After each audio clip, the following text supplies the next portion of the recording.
Well, hey folks, Talk the Younger here. You can call me Chris if you want. Giving you an old man's opinion on the state of the Crucible at this time.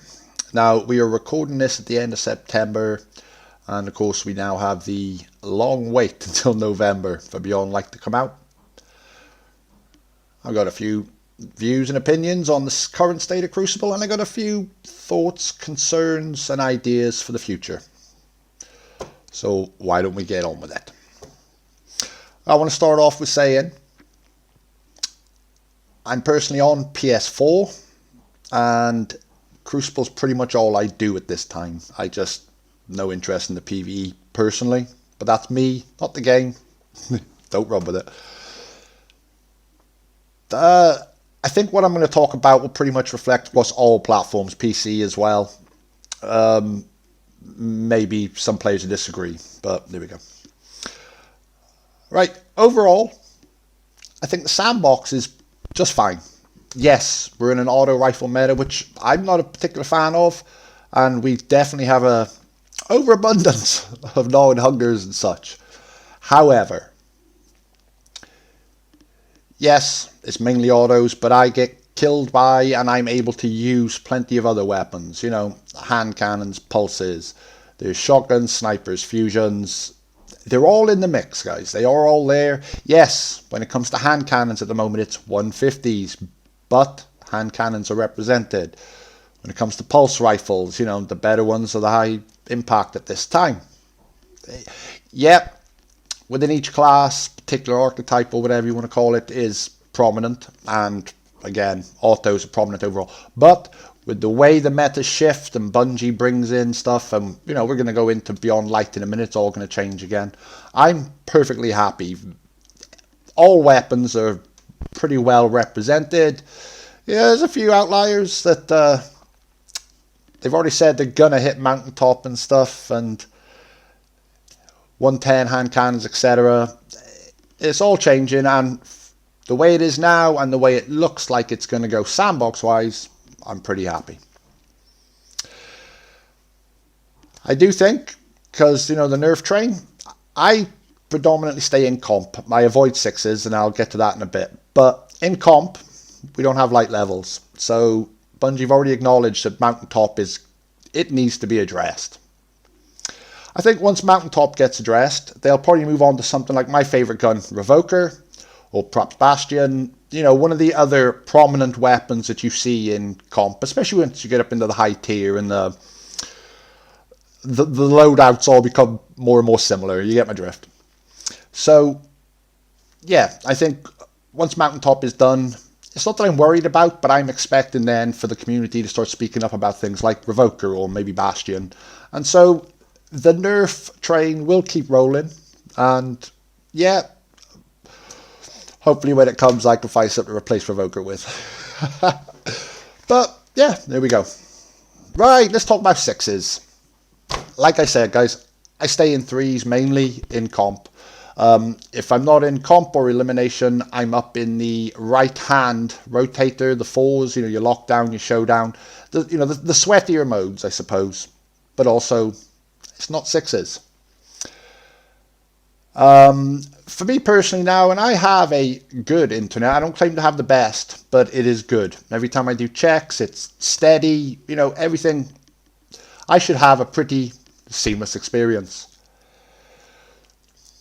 I've made a couple of videos now and made more posts in the BNet feedback forum than I care to count about the fact that I have a consistently and noticeably better experience connection wise, especially my opponents, in the competitive, in the skill based modes where you would expect connections to be bad, than I do in sixes or any stated connection based mode.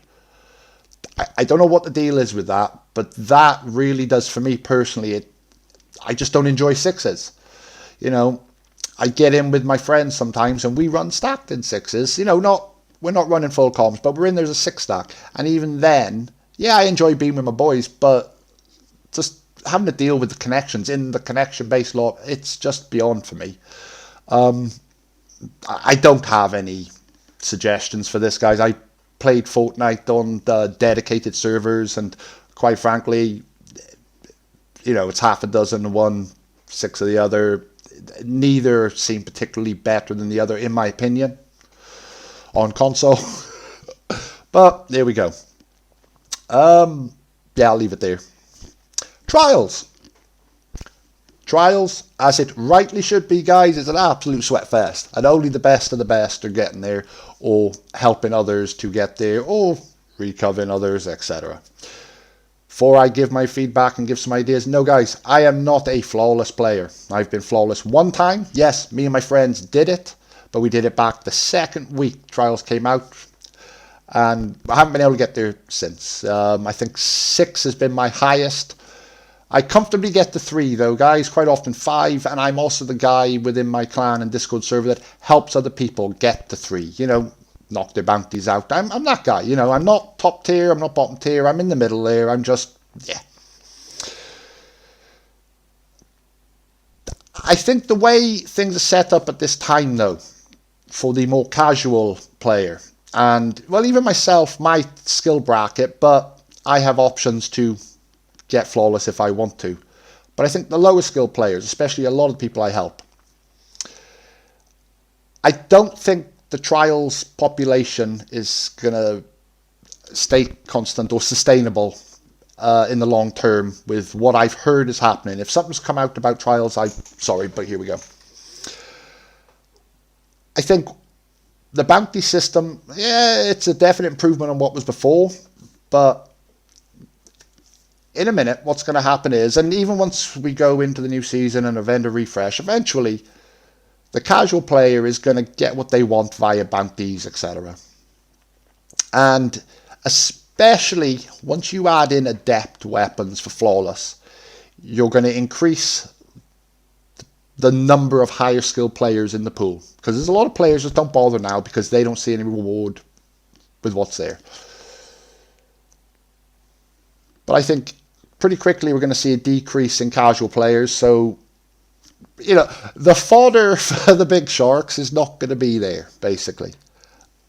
I have one suggestion for that, and just to clarify, when I say low skill, I mean the lower skill. Bungie would pick a threshold. I personally believe I would come above that threshold. So any team that I'm in would not qualify for what I'm about to suggest. But I do think, Bungie, when there is a 3 stack of low skill players, all 3 players are below the threshold. They're probably just in there to do some bounties, whatever. If the population's high enough, of course, I think matchmaking for those players, skill-based matchmaking for those lower tier 3-man teams. Yeah, anybody with a good player in there that's trying to do a carry, nope, they don't qualify. But just for the first 2 matches, try to match low skill teams against low skill teams. And the reason I say this is if they can get the 2 wins, they have a legitimate shot through the RNG of the card-based matchmaking of getting that 3rd win and actually getting it.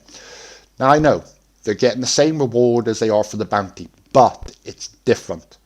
I know this from helping friends who, oh, I just want to do the bounty, and next thing we've got them to 3 wins. They've got the bounty weapon, but then they've got the weapon from the 3 wins, and they're like, wow, you know, for them it's a big achievement. And I think if those lower skill teams just once in a blue moon, you know, maybe once a season or something, manage to get the 3 wins on their own with just a little bit of help in the first 2 via matchmaking, it'd keep them coming back. You know, they get a taste for it, and that would help. No, it's not going to solve all the problems, but I think something like that would help to maintain a healthy population. So there we go. Iron Banner. 2 points for Banner. Number 1. I'm working on the assumption, I haven't checked all the numbers, but it does kind of look loosely like Iron Banner provides us the highest population of Crucible engagement in a single mode at any time. Biggest player pool, yeah? I needed that light on, love. Oh well. I've lost my light in. Oh well. yeah, I don't understand personally, if there's so many people queuing up for Iron Banner, why the connections are just so dog shit. End of, man. End of. I'm not trying to be rude to you, Bungie, but geez, that many people queued up. I'd rather wait a little longer and get, better connections when you have that many people coming along. It just, yeah. I love Iron Banner. It's the only sixes mode that I actually do play now. And I've loved it since D1, guys. I mean, back in D1, I used to schedule my work week because the reset was on the Wednesday, where whatever work I finished Wednesday morning, I didn't have to do any work the rest of that work week, and it would be all banner. Oh, I'd drop my kid off at school and I'd be on banner. Pick my kid up, bring him home, I'd be back on banner. Yeah, but now the connections are horrific at times. And I don't know, the reward system does seem like it's lacking a bit. I can't really complain about it, but it does seem like it's lacking. But there we go. And also, I do think it might be time for a different mode, or at least maybe start mixing it up now and again. Give us a clash, or God forbid, do something really special and bring Rift up like they did D1 that time. But the whole idea of the capping zone, I get, the lore, the story, the Iron Lords, blah, blah. I get it, but it's just getting old now. And then between the clusterfuck of connections and everything else, yeah. Maybe just mix it up once in a while for us, Bungo. Maybe not. There we go. Right, comp. I stay in comp. I stay in Legend tier comp most of the time. I like to get up there early in the season, within the first week, maybe 2 at the latest. And then I keep playing. Don't know what to say. Overall, I can't fault it. Like I said earlier, connections they're a hell of a lot better in comp than they are in quick play. And when you do see a dodgy connection in comp, it's still better than what you're seeing on average in quick play. So I'm not faulting that at all. Matchmaking. Now, I've been keeping a good look on my stats and my match predictions on Destiny Tracker, and this team had percentage chance of winning, and overall there is definitely it's fairly even, some 50-50 to sort of 40-60ish percent, you know what I mean. People's stats are not going to be perfect, but there then does seem to be quite extended periods of time where there's 70-75% plus chance for one team to win. And now this has been in my favour, and then it's also gone against me, and it does seem to run it does suggest that there's some sort of a 50-50 win-loss ratio preservation mechanic in comp. Maybe there's not, like I said, there's too often now that I've seen myself with 3, 4, 5, 6 games where I never stood a chance. You can look clearly, never stood a chance. And then vice versa, where my opponents didn't stand a chance. And they seem to be like larger chunks. So the suggestion is clearly there that there is. I'm going to throw that out there. Hopefully Bungie sees this. Hopefully Bungie understands that there are quite a few of us now starting to be concerned about this. Some sort of word from you, either like denial or, yeah, maybe there was. If there is, I do want to say this. Quick play, Iron Banner, all of them, I don't really care, but comp, it's the closest thing we have to a ranked mode as such. It does not belong there at all. Yeah, matchmaking for every single match should aim to get it as close to a 50-50 chance of winning for either team as possible. I don't understand why I would ever go into a match in solo comp, this is now, where the other team had a 90+% chance of winning. That's completely unacceptable. So, yeah, but there we go. I'll leave it at that. And that just about sums up my views, opinions, thoughts and ideas, and any suggestions I might have thrown out for the current state of Destiny 2 Crucible. If you agree or disagree, feel free to leave it in the comments. Just keep it respectful. This is just my opinion. Right, let's talk about the future. As I said earlier, with sandboxes, weapon tuning, forced and player chosen metas, I'm perfectly happy with what looks like is going to happen weapon wise, etc, etc. Yes, I'm happy about mountaintop. Yeah, I can't complain about any of that. But I do want to hit on stasis. And no, guys, I don't have any footage. This is no fancy clips imported here of stasis gameplay or anything. I just want to say, no, we've not seen a whole lot. And my concerns could be completely unfounded. But then again, we've not seen a lot. My concerns could be very well understated from what's actually going to happen. I don't know. But I do want to say this. From what we've seen of the new stasis, for PvE, this looks awesome. I mean, don't get me wrong. Running around, building your own platforms to clear jumping puzzles and to freezing the ads and all, it does look great. Yeah.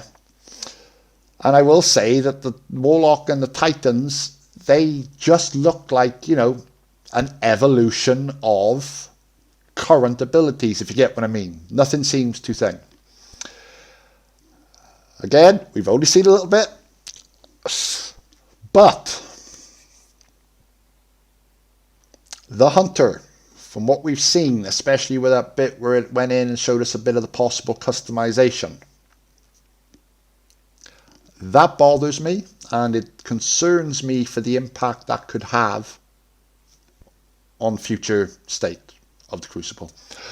Right, I'm a Warlock main. I play all three classes. And when I play Hunter, I play Invis Tether, and I smoke and everything. I wear Stompies, not Geminis, but I've thrown Geminis on once or twice. That's, the whole idea of being disorientated, smoked, so you're slowed down, you're struggling to move, probably taking damage at the same time just from the smoke, if not weapons fire as well.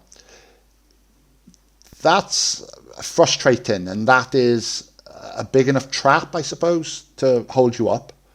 But at least you got a fighting chance. Hey, yeah, you can get out of smoke. Yeah, you might run out into the line of fire, but either way, you can run away from a Gemini Jester on the other side of a wall. But what they showed us about the Hunter coming up, where the idea is they can dodge on the other side of a wall that you're stood by and basically bounce throwing knives off the door frame that you're both trying to bait. You've already been slowed by that, so you don't have any chance to react, from what I can understand. And those knives can ricochet back in there and then freeze you totally. Quite frankly, I know there'll be plenty of respectful players, but there's going to be a whole lot of people going to do exactly that. They're going to walk around the corner, they're going to teabag me, and then they're going to kill me. And that's going to piss me off.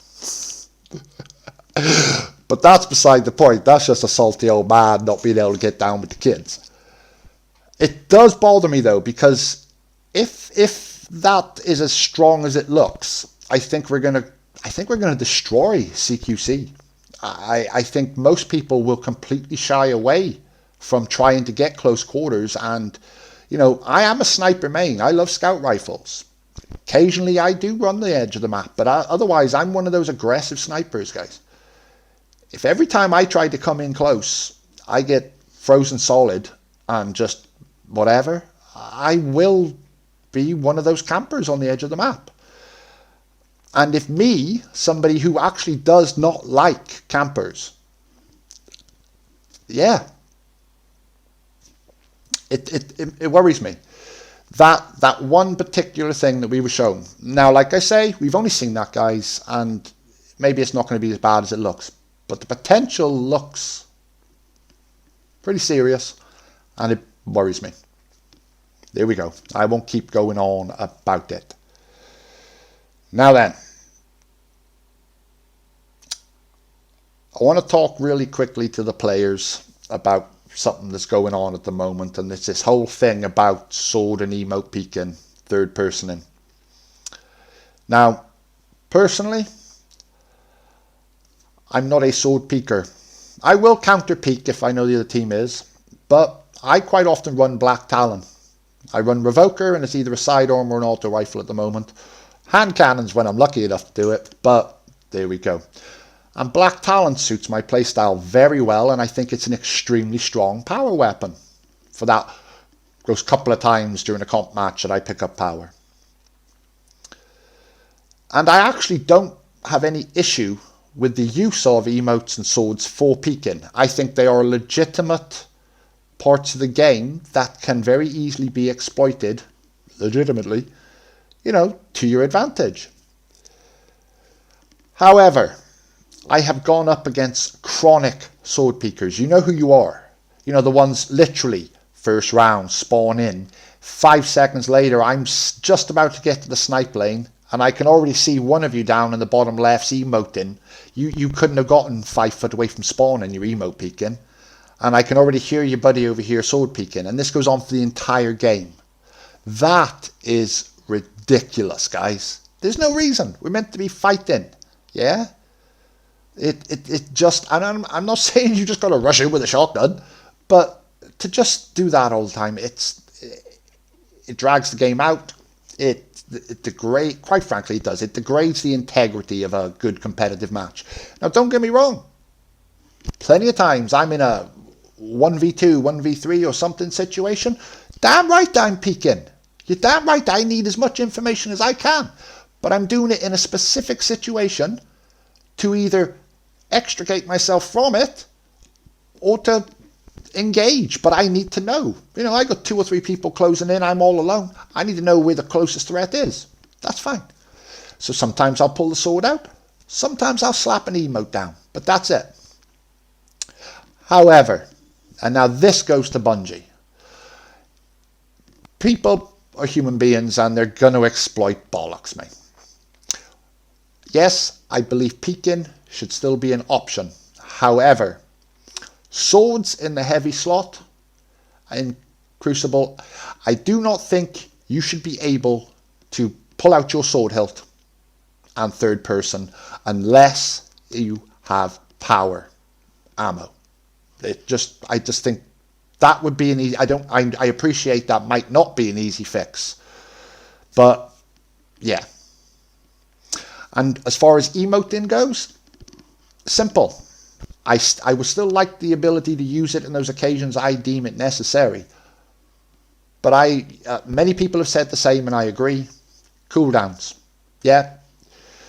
Average out. It takes a minute for an ability to cool down with no special perks, say. Right, you emote, you cannot emote again for another 60 seconds, whatever. There are other players that could probably give you better time frames than that, but you get my drift. So the option is there, but you are restricted from doing it constantly. And those endless emotes, no, they just, no. They have emotes have a fixed time limit, 5 to 10 seconds maybe, you know what I mean, in Crucible. But yeah. And back to the players. Don't be that scummy bugger that does it the whole time, guys. Seriously. No respect for you. You can beat me 4-0 in comp. You can beat me 5-0 in trials. I ain't respecting you. There's just no respect for that. You wanted to pull out a sword when me and my buddy had you pinched in the corner to figure it out? No worries, man. Smart move. But you came out of spawn and you emoted until the end of the match? Just go get on your mama's teeth. Right, I've waffled on for about 24 minutes here. So with that is my thoughts, my views, my concerns, and my suggestions. Thank you for watching, especially if you've made it this far. Till the next time, ta-ta. Love you.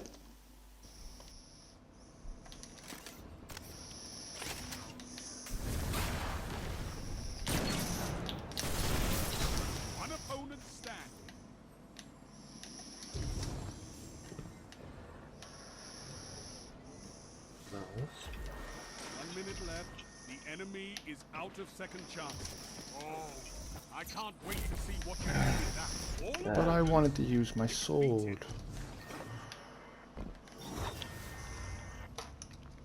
Oh, the teabaggers. Wow. Why is he going with 15 minutes? Is he? I'm not just collector, that's risky.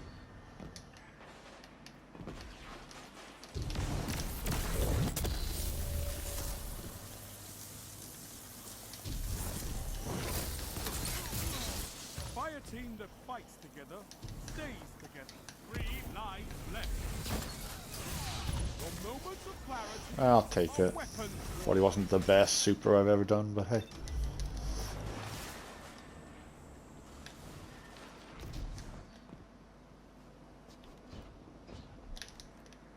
Couldn't have even do anything about it. Oh, yo! I didn't drag it enough, I guess. There.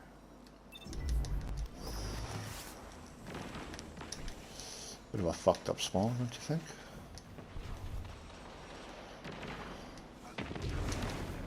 Damn, it's not team, you know?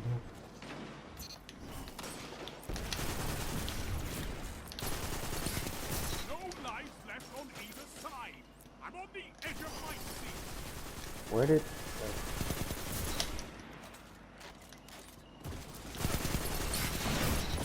One opponent stand. Enemies down. All lives expended. Total victory.